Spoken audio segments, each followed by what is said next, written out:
Hello दोस्तों, स्वागत है आप सभी का आज की वीडियो में। कहानी अब एक और भी ज्यादा इंटरेस्टिंग मोड़ ले चुकी है।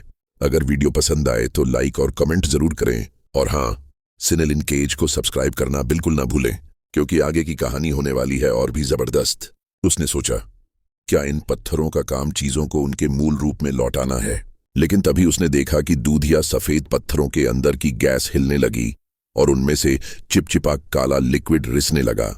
वह सारा काला तरल सामने वाले बड़े गलियारे की ओर बहने लगा।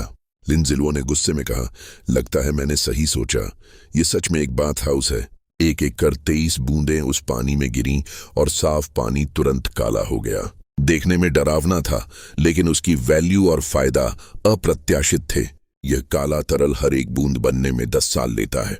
पहले ज़ॉम्बी कैट वाले सीक्रेट रूम की ट्राइबल किताबों में इसका जिक्र था। इसे स्पिरिचुअल लिक्विड कहा गया था। इसका असर था आत्मिक शक्ति को भरना और शरीर की क्षमता को बेहद बढ़ाना। यह ली फैमिली की हजारों साल की मेहनत से तैयार की गई नींव थी। लिनजिलुओ मुस्कुराया। दुश्मन की मेहनत का सीधा फायदा उठाना भी तो एक तरह का अटैक है। उसने आसपास के हर हिस्से में यह लिक्विड इस्तेमाल कर लिया, एक भी जगह छोड़ी नहीं। धीरे धीरे पूरा पानी स्याही जैसा काला हो गया। पता नहीं ली फैमिली इसे इतनी कंजूसी से क्यों इस्तेमाल करती थी। मुझे तो बस एक अच्छा नहाना चाहिए, उसने हंसते हुए कहा। फिर उसने महसूस किया कि इस काले पानी का असर कमाल का है। उसकी स्पिरिचुअल पावर तेजी से रिकवर हो रही थी। वाह, कितना सुकून मिल रहा है। अगर उसकी इच्छा शक्ति मजबूत न होती तो शायद वहीं सो जाता। डिंग, सिस्टम साउंड। प्लेयर को स्पेशल एनर्जी क्लेंजिंग मिला, सभी एट्रीब्यूट पॉइंट्स +1। हर कुछ मिनटों में यही मैसेज आता रहा। असल में इस स्पिरिचुअल लिक्विड का असर इससे कहीं ज्यादा था, लेकिन क्योंकि लिनजिलुओ पहले ही बिंगजू और किंगडी की इनहेरिटेंस ले चुका था, उसका शरीर पहले से ही अपनी सीमा तक मजबूत था। जब पानी फिर से साफ हुआ, उसने अपना मास्क पहना और क्योटो ऑर्डरर की यूनिफॉर्म पहन ली, और तभी उसे अप्रत्याशित इनाम मिला। नहाने से उसे god tier talent pure body मिला। इसका असर था उम्र में भारी वृद्धि, बीमारियों का असर 50% कम, जहरीली गैस से 30% प्रतिरोध, शरीर में एनर्जी एलिमेंट्स का एब्जॉर्प्शन और उपयोग सामान्य से बहुत बेहतर, साथ ही घाव भरने की रफ्तार 50% ज्यादा, मानसिक और शारीरिक रिकवरी 20% बढ़ी। यह सब देखकर लिनजिलुओ हैरान रह गया। ली फैमिली की चीजों से ली फैमिली को हराना, यह तो और मजेदार है, उसने मुस्कुराकर कहा। जो लोग शिक्षा देना पसंद नहीं करते वो सीधे तलवार से सिखा देते हैं, और आदमी खुद ही मास्टरी तक पहुंच जाता है। अभी अभी लिनजिलुओ गलती से ली फैमिली के सीक्रेट चेंबर में घुस गया था। वहां उसने हजारों साल से जमा स्पिरिचुअल लिक्विड से नहा लिया। नतीजा, उसका शरीर और आत्मा दोनों नई शक्ति से भर गए। लेकिन अफसोस, जैसे ही वह बाहर निकला, गलियारे में 2 ली फैमिली के सदस्य गश्त करते दिखे। भले ही उन्होंने उसे तुरंत न देखा हो, लेकिन उसके गुजरते ही कॉरिडोर की लाइट अपने आप जल उठी और वह मुश्किल से 2 मिनट भी चैन से रह पाया। उसने अपने साथी को पीछे धकेला और उस 1 सेकंड की देरी में दुश्मनों ने चिल्ला दिया, लिनजिलुओ मिल गया। 3 बार चेतावनी की आवाज आई, और हर बार लिनजिलुओ ने उनका जवाब बॉडी स्प्लिटिंग टेक्निक से दिया। जल्दी ही तीसरे दर्जे के योद्धाओं का एक बड़ा समूह वहां इकट्ठा हो गया, और लिनजिलुओ ने मुस्कुराते हुए कहा, इस बार तो वाकई स्पीड चौथे और 5वें दर्जे के वॉरियर्स से ज्यादा है। लेकिन उसकी नजरों में ये कुछ खास नहीं था। वह बोला, हर बार ज्यादा लोग होना ताकत नहीं होता, चाहे जितने भी आ जाओ, क्या फर्क पड़ता है। इस बार मैं पूरी तैयारी से आया हूं। आप सब ट्रांसफर हो चुके हैं, इसलिए ज्यादा खुश मत हो। अचानक लिनजिलुओ के बाईं हाथ से आग का गोला निकला। उसने सामने वाले योद्धा की आइस फ्रीजिंग स्किल को उसी आग में लपेटा और उसे उसकी तरफ फेंकते हुए ताना मारा, यही कहते हो तैयारी? मुझे बस 1 सेकंड ज्यादा लगा, बस इतना ही। इसके बाद भी डेथ स्क्वाड के योद्धा रुकने वाले नहीं थे। वे फिर एक साथ उस पर टूट पड़े, लेकिन तभी हवा में खून की परछाइयां फट पड़ी। उनकी गर्दनों और सीने से खून के साए निकले, और लिनजिलुओ के पास से गुजरते ही उनके शरीर धीरे धीरे बिखरने लगे। तभी किसी ने चीख कर कहा, बुरा हुआ, वो मेडिकल रूम की तरफ जा रहा है, जल्दी वहां के लोगों को कहो दरवाजा बंद कर दो। लिनजिलुओ ने हल्की मुस्कान के साथ कहा, डर गए? तुम्हें यह भी नहीं पता कि सच्चाई को सामने रखकर छिपाना क्या होता है। आज मैं तुम्हें एक सबक दूंगा, लेकिन शायद तुम आज का दिन पूरा न देख पाओ। वह आगे बढ़ा और सीधे मेडिकल रूम का दरवाजा खोल दिया। इतनी अक्ल के साथ अगर ये लोग डेथ स्क्वाड ना होते तो मैं सोचता ये मुझे खुद रास्ता दिखाने आए हैं। अंदर उसने देखा, पूरा कमरा घायल सैनिकों से भरा था, जिनमें से ज्यादातर उसके और ज़ॉम्बी कैट के पिछले रात के हमले के शिकार थे। फिर लिनजिलुओ ने अपनी हथेली उठाई और एक विशाल फायरबॉल छोड़ दिया। उन योद्धाओं ने सोचा भी नहीं था कि जो दानव 2 घंटे पहले उन्हें बख्शकर चला गया था वह इतनी जल्दी फिर सामने आ जाएगा। उसने आग का गोला फेंका, फौरन दरवाजा बंद किया और दरार से झांक कर देखा। अंदर का फायर सप्रेशन सिस्टम अपने आप सक्रिय हो चुका था। वह मुस्कुराया। अब समझ आया कि यह अंडरग्राउंड पैलेस हजारों सालों से क्यों टिक पाया है। परिणाम मिल गया, यही चाहिए था। इसके बाद लिन ज़िलुओ ने ज़ॉम्बी कैट के कल रात वाले रास्ते को फॉलो किया और जल्दी ही एक विशाल पत्थर के दरवाजे के सामने पहुंचा। सीक्रेट चेंबर, कंट्रोल रूम तक जाने का यह रास्ता शायद ज्यादा सुरक्षित रहेगा, उसने सोचा और एलिवेटर डोर को छुआ। अगले ही पल उस पर हजारों साल पुराने चमकते इंस्क्रिप्शंस जल उठे। उसी वक्त ली सैन वहां पहुंचा और यह दृश्य देखकर बोला, जल्दी जाओ, 1003 दर्जे के योद्धाओं को इकट्ठा करो और दोनों तरफ से उसे घेर लो। दूसरे योद्धा ने कहा, फौरन बटलर क्यू को खबर दो, यहां की स्थिति रिपोर्ट करो। उधर उसी समय बटलर क्यू पसीने से लथपथ खड़ा था, चेहरा तनाव से भरा हुआ। ये दरवाजा तो ली फैमिली की सबसे ऊंची सुरक्षा प्रणाली से जुड़ा है, मेरे सिवा कोई इसे नहीं खोल सकता। तो फिर ये कैसे खुल गया? वह खुद से बोला, जब तक स्पिरिट लिक्विड नहीं गया मैं इसे ठीक कर सकता हूं। मास्टर को कुछ पता नहीं चलेगा।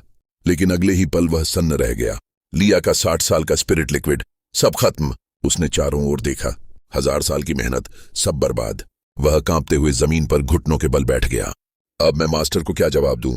तभी एक और योद्धा अंदर आया जो याजी की रिपोर्ट देने भेजा गया था। उसने बटलर क्यू को ऐसी हालत में पहले कभी नहीं देखा था। बटलर क्यू ने खुद को संभाला और दृढ़ स्वर में कहा, अब एक ही मौका है, याजी को पकड़ो, चलो। सौभाग्य से ली फैमिली हेड ने पहले से ही आदेश दिया था, बिना सोचे समझे हमला मत करना। इसलिए लिन ज़िलुओ का लंबा डिकोडिंग कार्य बिना किसी रुकावट के चलता रहा। सबके हैरान चेहरों के सामने उसने वह स्टोन डोर खोल दिया जो केवल मास्टर ही खोल सकता था। अब याजी की सीक्रेट चेंबर तोड़ने की क्षमता पर कोई शक नहीं रहा। ली सैन ने अंदाजा लगाया, शायद ज़ॉम्बी कैट में भी यही शक्ति थी, लेकिन उसकी नजर में एक ऐसी सीक्रेट चेंबर जिसमें सिर्फ एक एग्जिट हो, वह जगह मानो भूसे के ढेर में सुई खोजने जैसी थी। उसने आदेश दिया, जिनके पास स्किल स्क्रोल्स हैं आगे आओ, ब्लॉक करो और एक्टिवेशन के लिए तैयार रहो। वह यह खुशखबरी लाई शुआन को देने की तैयारी में जुट गया। पर इस बीच लिन ज़िलुओ जो अंदर था वह पूरी तरह शांत और उत्साहित था। फर्श पर हर ओर सोना, चांदी, रत्न और एंटीक चीजें बिखरी थीं। ये ली फैमिली का सबसे पुराना और विशाल ट्रेजर चेंबर था, कम से कम 1000 साल पुराना। वह मुस्कुराया, इतना खजाना देखकर कौन रोक सकता है खुद को। फिर उसने अपना एक्सपेंशन स्पेस एक्टिव किया। कुछ ही मिनटों में पूरा ट्रेजर रूम खाली हो गया, एक भी चीज नहीं बची। वह बोला, अगर ली फैमिली हेड ने यह देखा तो शायद गुस्से से बेहोश हो जाएगा। असल में लिन ज़िलुओ इस सीक्रेट चेंबर में एक मकसद से आया था। कंट्रोल रूम बस एक दीवार की दूरी पर था। उसके ब्लिंक बूट्स में ब्लिंक स्किल थी। हालांकि अंडरग्राउंड पैलेस में स्पेशल पावर्स सीमित थी, लेकिन उसने अपनी एक्सपेंशन स्पेस एनर्जी को ब्लिंक बूट्स में ट्रांसफर कर दिया। अब ब्लिंक बूट्स तुरंत सक्रिय हो गए, स्पेशल एनर्जी से भरपूर। इससे न सिर्फ उसने स्पेशल इक्विपमेंट का नया उपयोग खोजा, बल्कि यह भी जाना कि उसका गोल्डन फिंगर इस अंडरग्राउंड पैलेस की एनर्जी से कहीं अधिक शक्तिशाली है। सामने थी एक मोटी पत्थर की दीवार, लेकिन उसी पल उसे एहसास हुआ उसने एक आदमी का सपना पा लिया है। लिन ज़िलुओ ने गहरी सांस ली, जिसे वह डेड एंड समझ रहा था वह असल में एक बैटल रॉयल की शुरुआत थी। उसने स्पेशल एनर्जी से भरे ब्लिंक बूट्स एक्टिव किए। धीरे धीरे उसका शरीर पारदर्शी होने लगा और वह उस दीवार से सीधा गुजर गया, जिसे पार करने की ताकत 3 सांडों में भी नहीं थी। अगले ही पल वह दीवार की दूसरी तरफ प्रकट हुआ, एक रहस्यमयी मुस्कान के साथ, मानो हवा को भी पीछे छोड़ आया हो। लिन ज़िलुओ के सामने मेन कंट्रोल पैनल दिखते ही खुशी इतनी अचानक आई कि सब कुछ असल सा नहीं लग रहा था। उसी पल लिन ज़िलुओ की शक्ल धीरे धीरे ठोस होने लगी और ब्लिंक स्किल फिर से अनयूजेबल हो गया। पर उससे फर्क नहीं पड़ा। असली बात यह थी कि अगर ली फैमिली के मास्टर को पता चल गया कि कंट्रोल रूम पहले ही इनके हाथों में है तो उसका चेहरा कैसा होगा। नुकसान नहीं, लिन ज़िलुओ को समय बर्बाद करना पसंद नहीं था। वह मेन कंट्रोल पैनल पर लगातार क्लिक करने लगा। उसने ली फैमिली को दूसरी कोई मौका नहीं दिया। साथ ही अंडरग्राउंड पैलेस के बाहर कुओविशी पर्वत के शीर्ष पर जनरल झांग अपनी बड़ी तलवार के साथ खड़ा था और नदियों की ओर घूर रहा था। पर आसपास सुकून था, सिर्फ पक्षियों और कीड़ों की आवाज और एक और आवाज। उसका दाशा लगातार चिकन लेग खा रहा था। लिन ज़िलुओ की चेतना दाशा में समा गई। उसने चिकन लेग को सीधे फेंक दिया और सीधे जनरल झांग से मिलने की तरफ चल पड़ा। जनरल झांग की तीव्र इंद्रियां पहले से ही यह अंदाजा लगा रही हैं कि कुछ होने वाला है। दाशा कहता है, जल्द ही अंडरग्राउंड पैलेस के 5 प्रवेश द्वार खुलने वाले हैं। पहले फ्लोर पर ज्यादा लोग नहीं हैं, लेकिन दूसरे फ्लोर पर 10,000 से अधिक रुकावटें होंगी। ये लोग अंडरग्राउंड पैलेस के माहौल से बहुत परिचित हैं। हमें लापरवाही नहीं करनी चाहिए। यह जानकारी वह एक ही सांस में दे देता है, न सिर्फ बहुत बड़ी मात्रा में, बल्कि बेहद चौंकाने वाली भी। और यह वही व्यक्ति कह रहा है जिसने 2.5 घंटे से चिकन लेग काटते हुए भी जरा सी हरकत नहीं दिखाई।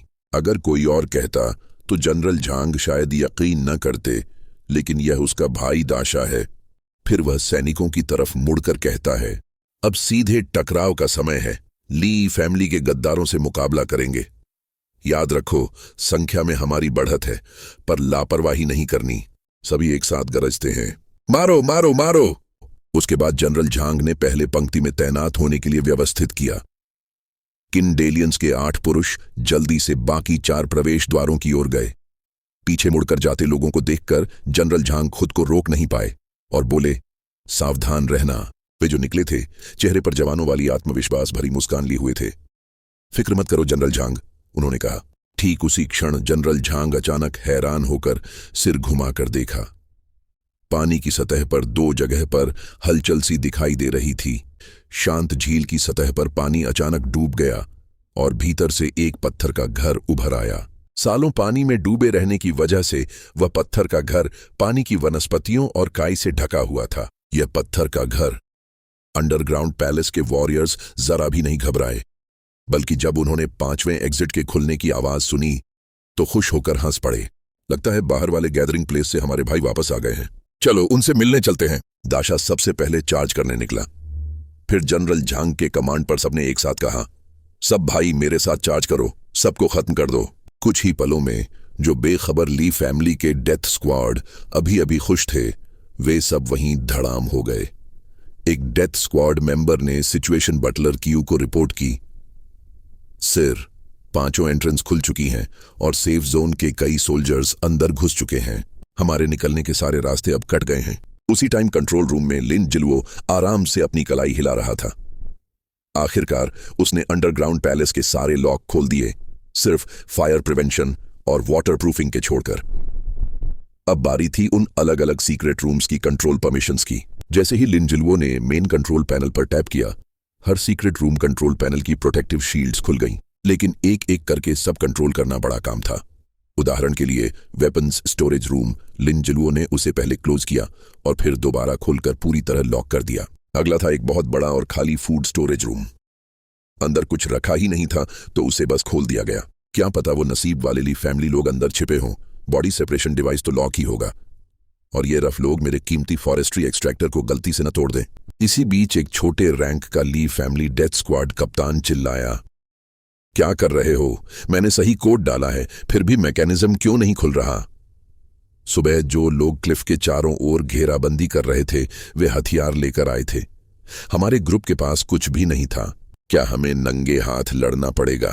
किसी ने जल्दी से बोला, चलो सबसे बड़े रूम में जाकर थोड़ी देर छुपते हैं। पर बदकिस्मती से ये ग्रुप सोल्जर्स को मिल गया। इनके पास तो हथियार भी नहीं थे। भाइयों चार्ज, किसी ने चिल्लाया। वो बड़ा सीक्रेट रूम डोर के बिना था, इसलिए कुछ ताकतवर लोगों ने दरवाजा धक्का देकर बंद करने की कोशिश की, पर वो फिर भी बंद नहीं हुआ। वे बस दुआ कर सकते थे कि कोई उन्हें देख न ले, पर किस्मत साथ नहीं थी। कुछ पलों पहले वेपन्स रूम के सामने आखिरी ली फैमिली डेथ स्क्वाड गिर पड़ा। उसी वक्त ली फैमिली की 4थी फ्लोर के एक सीक्रेट रूम से अचानक एक जोरदार दहाड़ निकली। चुप रहो, दिन भर क्या चिल्लाते रहते हो?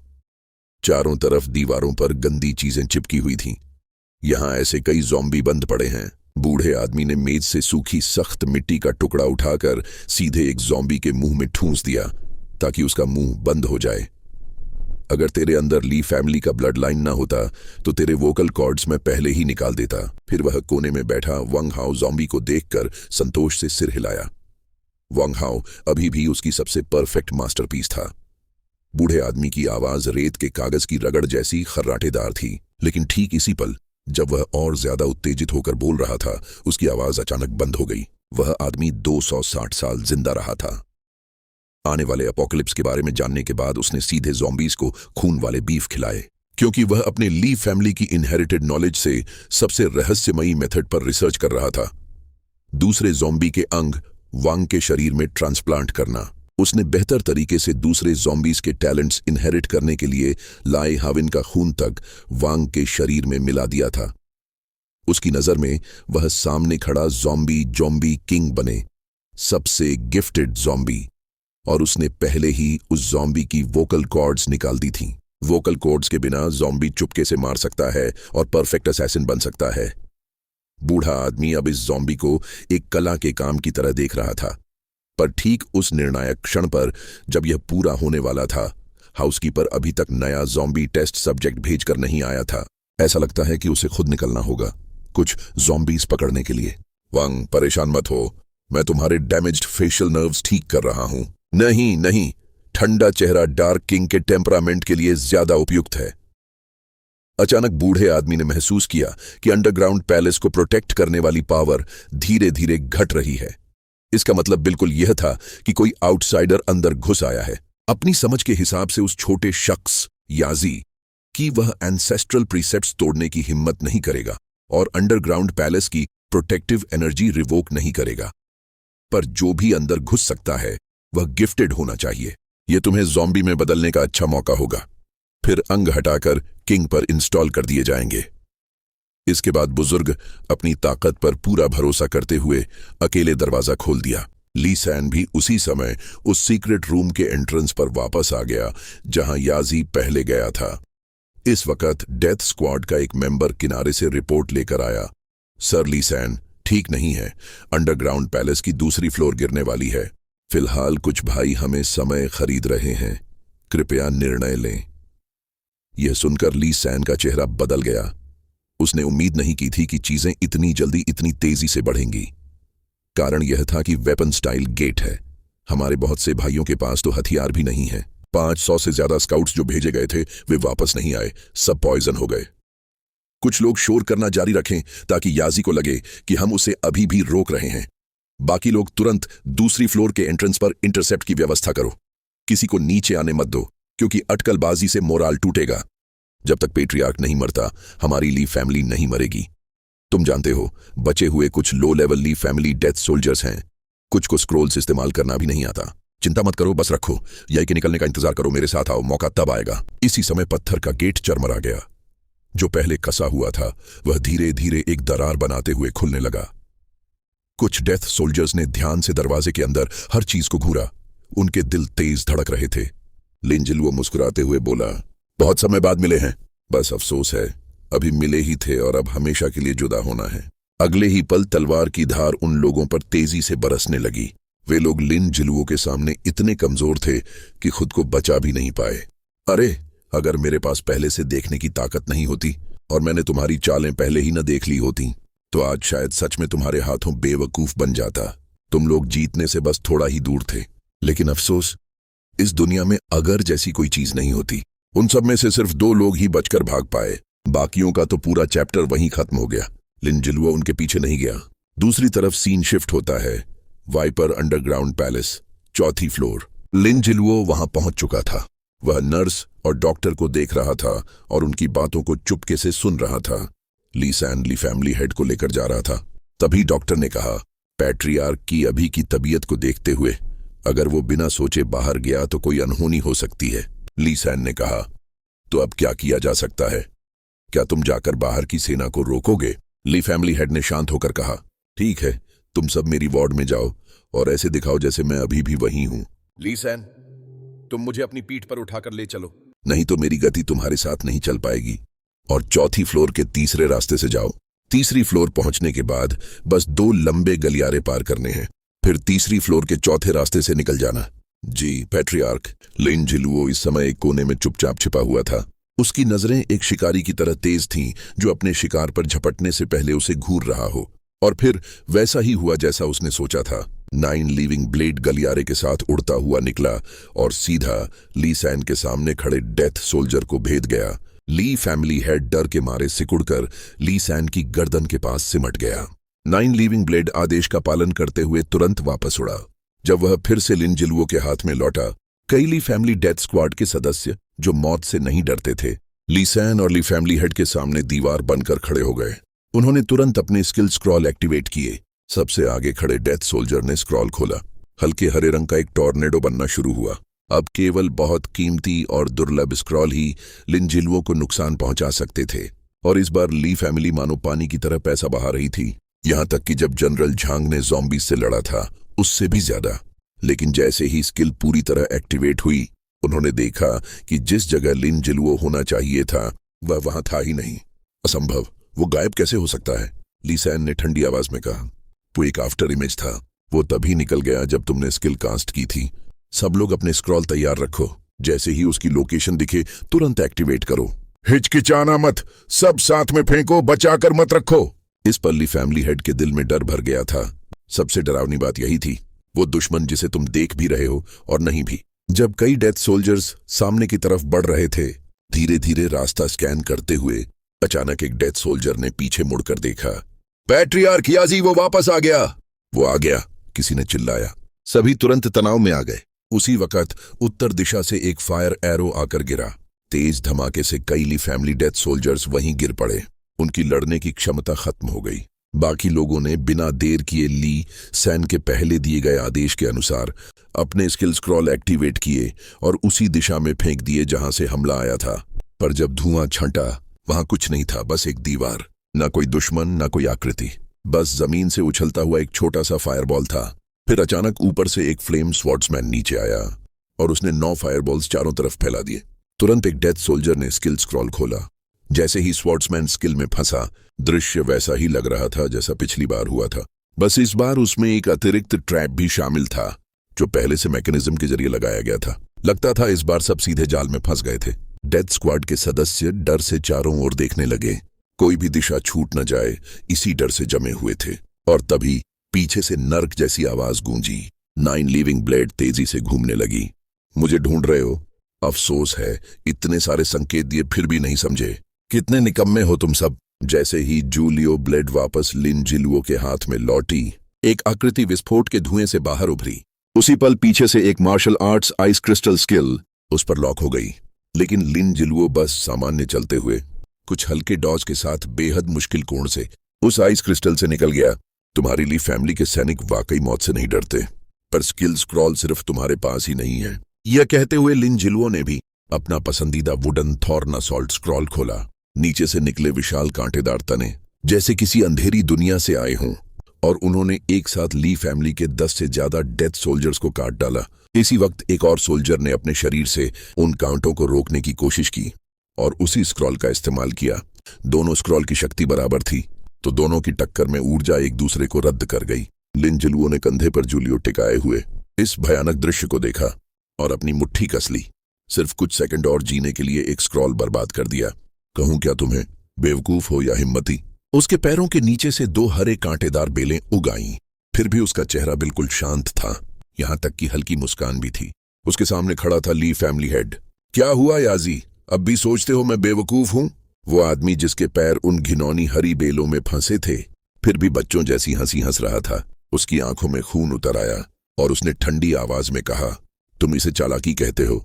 यह तो बस एक मामूली पॉइंट कंट्रोल स्किल है जो एक ट्रांसफर किए गए मैच की होती है। इसकी एकमात्र खासियत है 100% हिट रेट, लेकिन अफसोस इसका असर खिलाड़ी की मानसिक ताकत पर निर्भर करता है। वाकई तुम टॉप रैंकिंग वाले लोगों में से हो याजी। कयामत की शुरुआत में ही दूसरों की स्किल्स को इतनी गहराई से जानना काफी काबिल हो। उधर वह जादू करने वाला जब बोलते हुए स्पेल कर रहा था, उसी समय उसने एक और स्किल स्क्रोल छोड़ दिया। लिन जिलुओ पहले ही समझ चुका था कि वह समय खींचने की कोशिश कर रहा है, लेकिन उसने उसे तुरंत उजागर नहीं किया। लेकिन तभी उसके आगे और पीछे की जमीन पर उबलता हुआ जहरीला दलदल उभर आया और उसके पास एक बैंगनी रोशनी का बिंदु चमका जो सीधे लिन जिलुओ की परछाई पर लगा। मूवी गन, एक सिल्वर लेवल आइटम। नाम जैसा बताता है, यह टारगेटेड खिलाड़ी की शैडो को कुछ समय के लिए बांध देता है, और इस समय सिल्वर लेवल आइटम्स बेहद दुर्लभ हैं। लेकिन लिन जिलुओ ने बस पीछे मुड़कर हल्का देखा, चेहरा बिल्कुल शांत। अगर खेलना है तो खेलते हैं, अचानक ली फैमिली के दर्जनों सदस्य स्किल स्क्रोल्स के साथ सामने आ गए। डेथ स्क्वाड के सदस्य एकदम सही छोटे फॉर्मेशन में खड़े हो गए। उनकी यह परफेक्ट तालमेल चाहे कितनी भी बार देखा जाए, टॉप 10 लीडर बोर्ड खिलाड़ियों को भी अनगिनत बार खत्म कर सकता था। Shadow control, range slow down और शक्तिशाली सिंगल टारगेट किल स्किल्स सब एक साथ चल पड़े। उनकी वर्तमान शक्ति के अनुसार अगर कोई वॉर गॉड भी सप्रेस होकर सामने आए तो भी वे शायद मरे नहीं, लेकिन गंभीर रूप से घायल जरूर होंगे। विस्फोट की शक्ति इतनी भयावह थी कि कास्टर खुद डर गया, क्योंकि ली सैन और बाकी ने इसे सिर्फ थ्योरी में जाना था, प्रैक्टिकली कभी इस्तेमाल नहीं किया था। यह अत्यधिक महंगा था और इसकी ताकत कास्टर को भी नुकसान पहुंचा रही थी। फिर किसी ने लीडर बोर्ड देखा। याजी का नाम अभी भी वहां था। अपोकलिप्स गेम के नियम अनुसार अगर नाम है तो वे जिंदा है। ली फैमिली हेड ने खुद को समझाया, जरूर उसकी जान बस एक छोटी सी धड़कन जितनी बची है। वह जिद से पकड़कर खड़ा है। सही है, अटैक पावर बढ़ाओ, पैट्रियार्च ने कहा था। कुछ ही देर में उन्होंने अपने लगभग सारे स्किल स्क्रोल्स खर्च कर दिए। धूल बैठने पर उनके सामने एक एनर्जी स्फीयर खड़ी थी और उसके भीतर याजी पूरी तरह सुरक्षित था। इतनी बेबस असहायता और उससे भी अधिक उलझन। आखिर क्यों महान और शक्तिशाली ली फैमिली एक साधारण इंसान को नहीं हरा पा रही? जब आप जानना चाहते हो। लिन ज़िलुओ मुस्कुराया। अफसोस, मैं तुम्हें संतुष्ट नहीं कर सकता। कई डेथ स्क्वाड ली फैमिली हेड की तरफ दौड़े। जल्दी पेट्रियार्क की रक्षा करो। कहाँ थे तुम सब पहले? जब तमाशा देख रहे थे, जब भागने की सोच रहे थे। अब रक्षा याद आई। लिन ज़िलुओ एक छलांग में 10 मीटर आगे पहुंचा। तुम्हारी अभी की शक्ति, काबिलियत किस बात की? अपोकलिप्स आ चुका है। एक आदमी ही दसियों हजारों को डरा सकता है। कुछ ली फैमिली डेथ स्क्वाड को रास्ते में खत्म करता हुआ लिन ज़िलुओ ली फैमिली हेड तक पहुंचा। उसने पैर से जमीन पर खून का अर्धचंद्र बनाया। पुरानी यादें उसके मन में चमक उठी। अगली जिंदगी, किसी अच्छे घर में जन्म लेना। एक हल्की गर्म हवा उसके चेहरे से टकराई। इस निर्णायकता ने ली फैमिली हेड की सारी शान मिटा दी। नहीं नहीं याजी, अब तुम्हारी बारी है। सबसे कमजोर पल में लिन ज़िलुओ ने जीभ वाले वृक्ष की आत्मा चुनी, क्योंकि उसे जानकारी चाहिए थी। गिरी हुई ली फैमिली हेड खुद को बाहों में लपेट कर रो पड़ी। होंग यूशी, तुम यहां मत आओ, ये मेरी वजह से नहीं हुआ। मैं तुम्हें पाना चाहता था। तुम्हारे माता पिता को मार दिया गया, पर मैंने खुद हाथ नहीं उठाया। अगर तुम ढूंढना चाहते हो तो उन लोगों को ढूंढो जिन्होंने तुम्हारे माता पिता को मारा।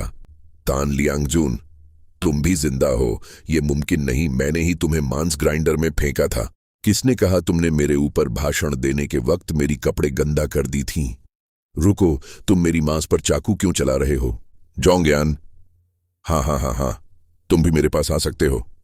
मैं बता दूं, चाहे तुम कोई भी पहचान रखो, जो भी मेरी ली फैमिली के रास्ते में खड़ा होगा उसे मरना ही होगा। लिन जियान, उस वक्त तुम्हारी शिकायत ने मेरी प्रमोशन में रुकावट डाली थी और मेरी ली फैमिली के प्रभुत्व की महान योजना बिखर गई। मैं बता रहा हूं, अपनी नफरत निकालने के लिए मैंने तुम्हारे पूरे परिवार को मार डाला। तुम्हारी लिन फैमिली की अब कोई औलाद नहीं बची। लिन ज़िलुओ? कौन सा लिन ज़िलुओ? लिन ज़िलुओ, क्या तुम उस बच्चे की बात कर रहे हो जिसे तुम बाहर से घर ले आए थे? मैंने उसे जिंदा छोड़ा। बिल्कुल, क्योंकि वह तुम्हारी नस्ल का नहीं था। लिन ज़िलुओ की आंखें गुस्से से लाल हो गई। वह ऊपर से तो शांत दिख रहा था, लेकिन अंदर से उसकी गुस्से की सीमा कब का क्रॉस कर चुकी थी। तुमने मुझे काट लिया। तुम मुझे क्यों काट रहे हो? तुम मुझे क्यों भौंक रहे हो? दर्द, बहुत दर्द हो रहा है। दूर रहो, तुम सब दूर रहो।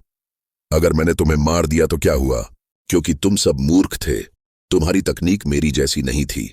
मुझ पर दोष मत लगाओ। उसने गुस्से से ली फैमिली के गले को पकड़ लिया और कहने लगा, ऐसा लगता है तुम्हारे पास अब कहने के लिए कोई काम का जवाब भी नहीं है। अगले ही पल ली फैमिली हेड का चैप्टर क्लोज हो गया।